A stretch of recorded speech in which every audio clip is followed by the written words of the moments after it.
اللہ کے رسول صلی اللہ علیہ وسلم نے جب بالکل ابتدائی زمانہ تھا اسلام کا، آپ نے جب اللہ کی طرف سے حکم آیا کہ اب آپ کھل کر اعلان کیجئے نبوت کا، تو آپ نے سارے قبیلے کے لوگوں کو جمع کیا اور جمع کر کے کہا کہ اگر میں تم سے یہ کہوں کہ اس پہاڑ کے پیچھے ایک لشکر ہے جو تمہارے اوپر حملہ کرنے والا ہے، تم میری بات سچ مانو گے؟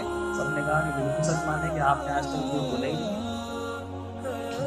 تو پھر آپ نے ڈرایا ان کو جہنم کے عذاب سے، اللہ کے عذاب سے، اور کہا کہ ایک اللہ کو مانو، ایک اللہ کی عبادت کرو۔ تو آپ کا چچا تھا ایک ابو لہب، اس کو بہت برا لگا کہ ہم لوگ دکان میں تھے، کاروبار کر رہے تھے، اس کے لیے تم نے ہمیں جمع کیا ہے، اور بد دعا دی کہ تمہارے ہاتھ ہلاک ہو جائیں، تم برباد ہو جاؤ، اسی لیے تم نے جمع کیا۔ بہت ناراضگی کا اظہار کیا، الٹے سیدھے جملے کہے، یہ کہہ کر چلا گیا۔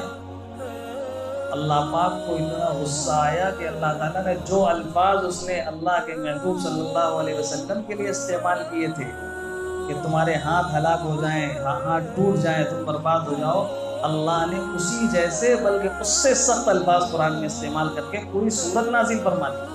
تبت یدا ابی لہب وتب ما اغنى عنه ماله وما كسب سيصلى نارا ذات لهب وامرأته حمالة الحطب فی جیدها حبل من مسد، اور اعلان کر دیا کہ اب ہم نے اس سے ایمان کی توفیق چھین لی، اب یہ کبھی مسلمان نہیں ہو سکتا۔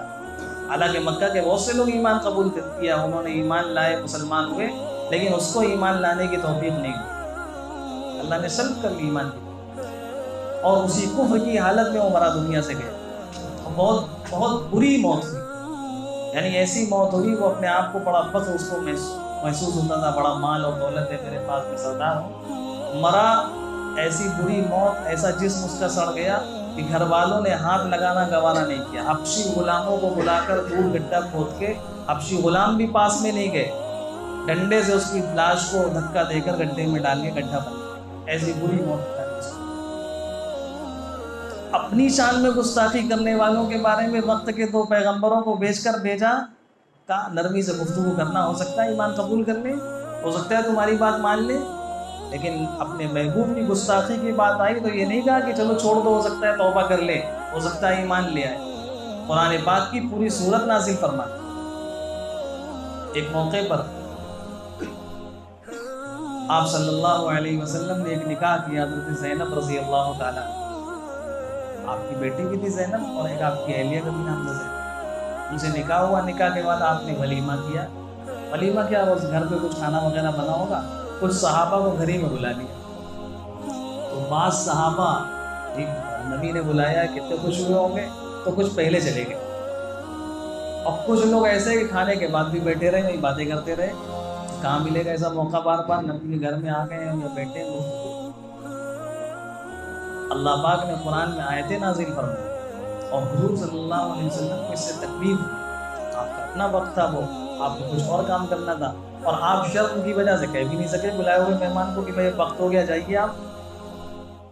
اللہ نے قرآن میں سورہ احزاب میں آیتیں نازل فرمائی کہ جب تم کو یا ایھا الذین آمنوا لا تدخلوا بیوت النبی الا ان یؤذن لکم، اے ایمان والوں، نبی کے گھر میں اس وقت تک داخل مت ہو جب تک تمہیں اجازت نہ ملے، بلایا جائے تو جاؤ، اور جب کھا لیا تو اب کھانے کے بعد فوراً باہر چلے جاؤ، بیٹھ کر وہاں گفتگو مت کرو، تمہارے وہاں گفتگو کرنے سے میرے نبی کو تکلیف ہوتی ہے، ان ذالکم کان یؤذی النبی، میرے نبی کو تکلیف ہوتی ہے اس سے۔ قرآن میں اللہ نے آیتیں نازل فرمائی۔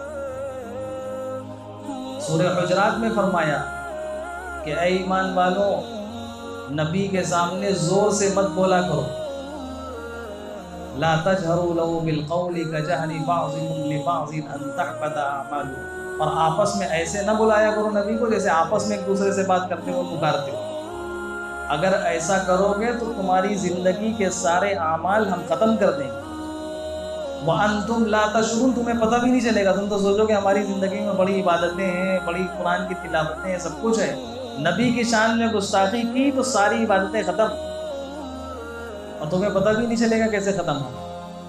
اس لیے میرے نبی کی شان میں گستاخی مت کرنا، ان کے سامنے اپنی آواز کو بلند مت کرنا، یہ آیت جب نازل ہوئی تو ایک صحابی تھے، انہوں نے مجلس میں آنا چھوڑ دیا۔